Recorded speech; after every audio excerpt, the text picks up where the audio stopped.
Lots of men came to see Linda. Lots of men came to see Linda. The boys began to point their fingers at him.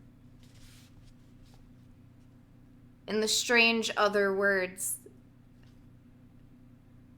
they said that Linda was bad. They called her names he did not understand, but he knew that they were bad names. One day they sang a song about her, again and again. He threw stones at them. They threw back. A sharp stone cut his cheek. The blood wouldn't stop. He was covered with blood. Linda taught him to read.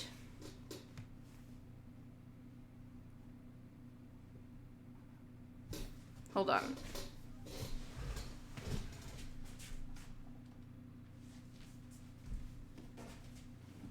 Sorry, I'm cold. Is anybody else cold, or is it just me?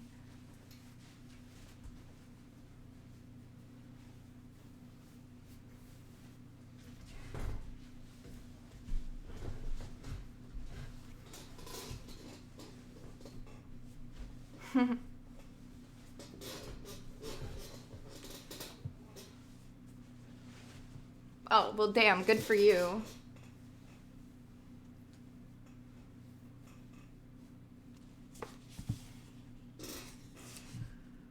Linda taught him to read. With a piece of charcoal, she drew pictures on the wall. An animal sitting down. A baby inside a bottle. Then she wrote the letters. The cat is on the mat. The tot is in the pot. He learned quickly and easily. When he knew how to read all the words that she wrote on the wall, Linda opened her big wooden box and pulled out from under those funny little red trousers she never wore a thin little book. He had often seen it before.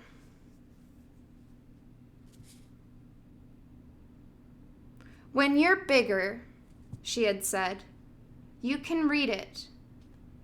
Well, now he was big enough. He was proud. I'm afraid you won't find it very exciting, she said. But it's the only thing I have. She sighed. If only you could see the lovely reading machines we used to have in London. He began reading. The chemical and bacteriological conditioning of the embryo.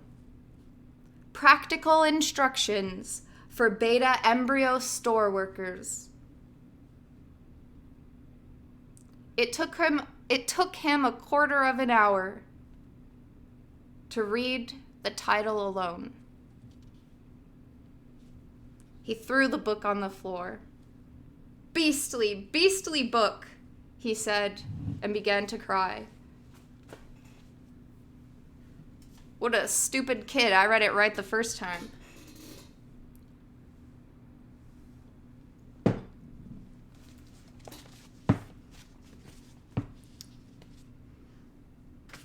Took me a quarter of a minute, okay?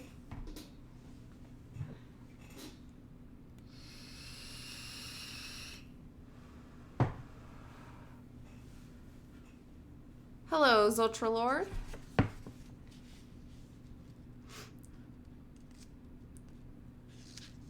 The boys still sang their horrible song about Linda.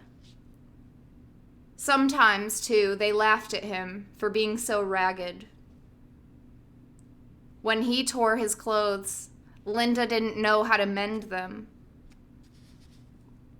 In the other place, she told him, people threw away clothes In the other place, she told him, people threw away their clothes with holes in them and got new ones.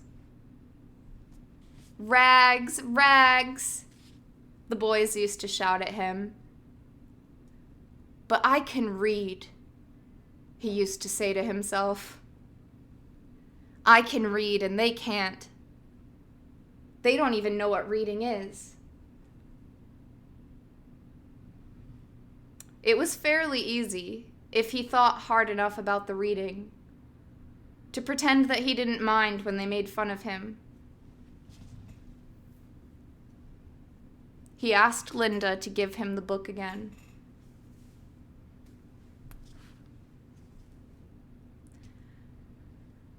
The more the boys pointed and sang, the harder he read. Soon he could read all the words quite well, even the longest. But what did they mean? He asked Linda, but even when she could answer, it didn't seem to make it very clear. And generally, she couldn't answer at all. "What are chemicals?" he would ask. "Oh, stuff like magnesium salts and alcohol for keeping the deltas and epsilons small and backward, and calcium carbonate for bones, and all that sort of thing." "But how do you make chemicals, Linda? Where do they come from?" "Well, I don't know. You get them out of bottles. And when the bottles are empty, you send them up to the chemical store for more. It's the chemical store people who make them." "I suppose. Or else they send to a factory for them. I don't know. I never did any chemistry. My job was always with the embryos." It was the same with everything else he asked about. Linda never seemed to know. The old men of the pueblo had much more definite answers.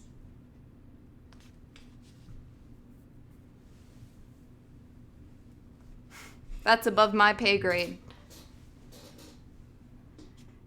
The old men of the pueblo had much more definite answers. The seed of men.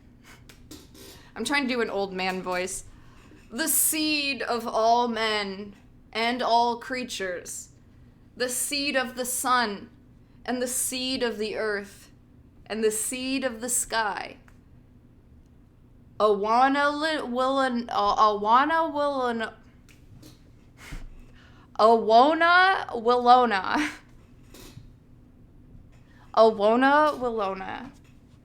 made them all out of the fog of incandescence.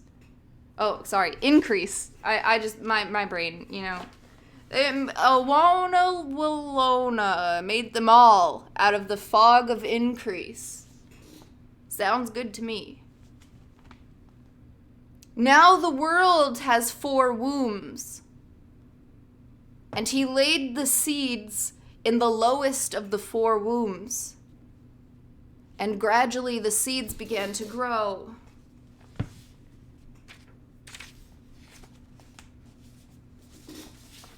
Sorry, and the awkward pauses are like actual pauses in the book. Like right there, it's like, and actually the seeds began, and gradually the seeds began to grow in the wombs, ... end quote. And then there's like a thing right there, like a Pokeball. So I'm supposed to do awkward pauses, I think. Shh. It's an entire paragraph break.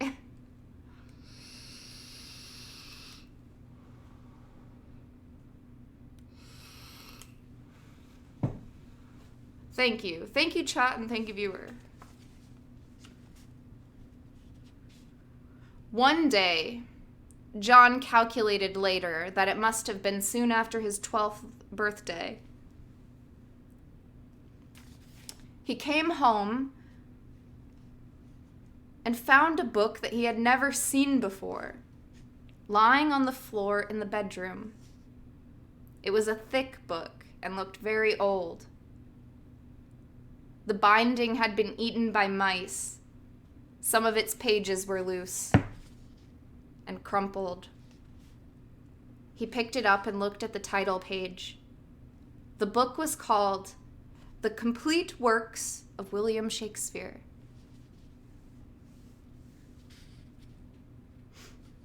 Linda was lying on the bed, sipping that horrible, stinking mezcal out of a cup. "Pope brought it," she said. Her voice was thick and hoarse, like somebody else's voice. "It was lying in one of the chests of the Antelope Kiva. It's supposed to have been there for hundreds of years.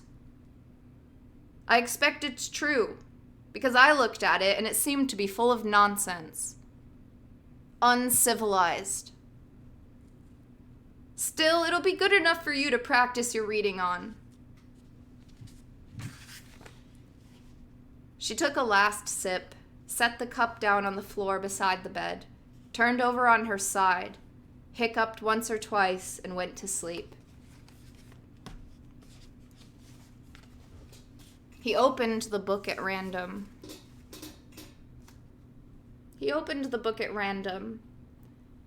Nay, but to live in the rank sweat of an enseamed bed, stewed in corruption, honeying and making love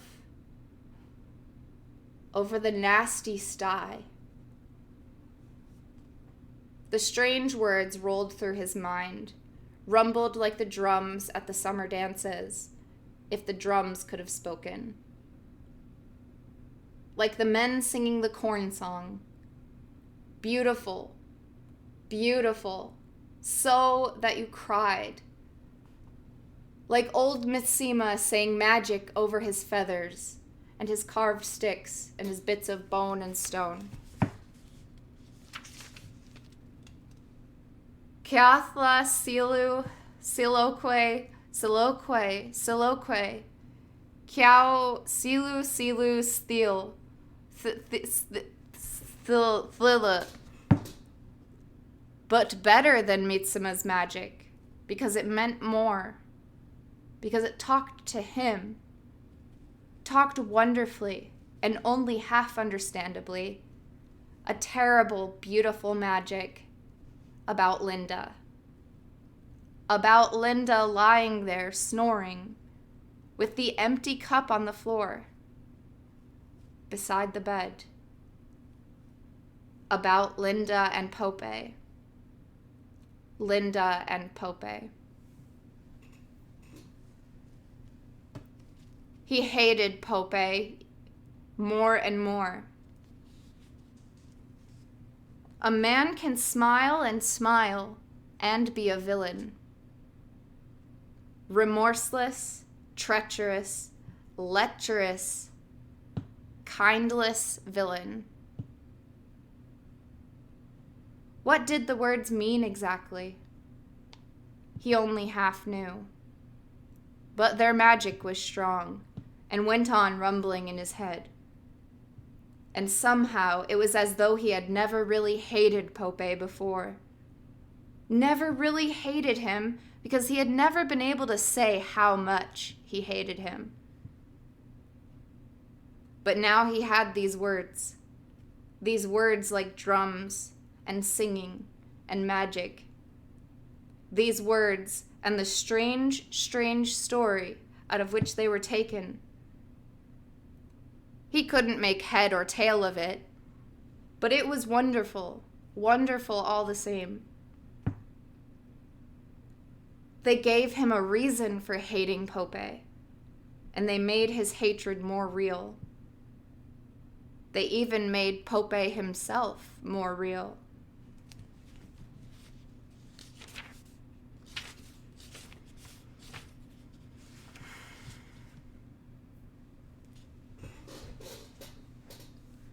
One day when he came in from playing, the door of the inner room was open, and he saw them lying together, asleep. white Linda, and Pope almost black beside her.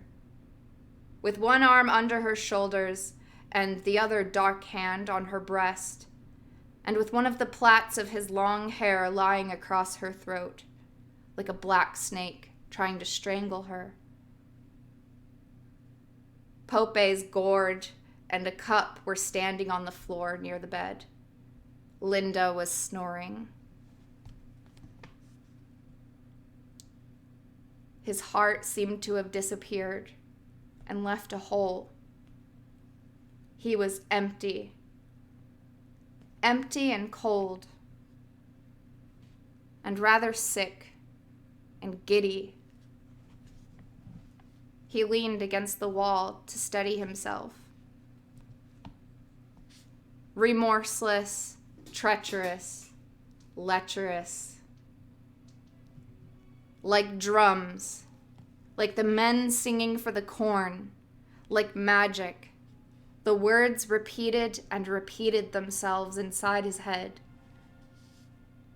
From being cold, he was suddenly hot. His cheeks burnt with the rush of blood. The room swam and darkened before his eyes. He ground his teeth. "I'll kill him. I'll kill him. I'll kill him," he kept saying. And suddenly there were more words. When he is drunk asleep, when he is drunk asleep or in his rage, or in the incestuous pleasure of his bed, the magic was on his side.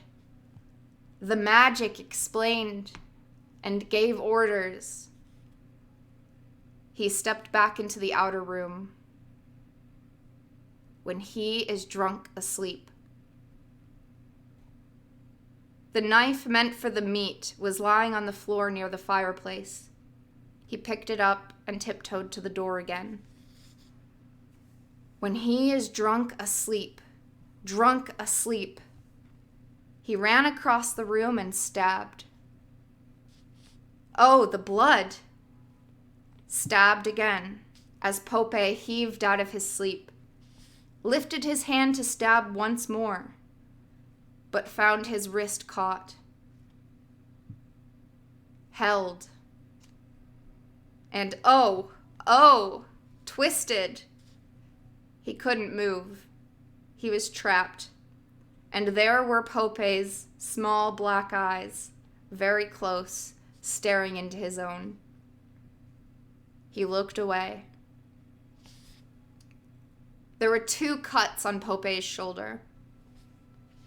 On Pope's left shoulder. "Oh, look at the blood," Linda was crying. "Look at the blood." She had never been able to bear the sight of blood.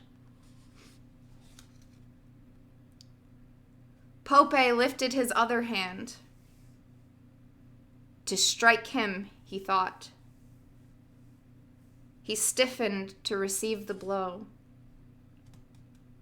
But the hand only took him under the chin and turned his face so that he had to look again into Pope's eyes. For a long time. For hours and hours. And suddenly he couldn't help it. He began to cry. Pope burst out laughing.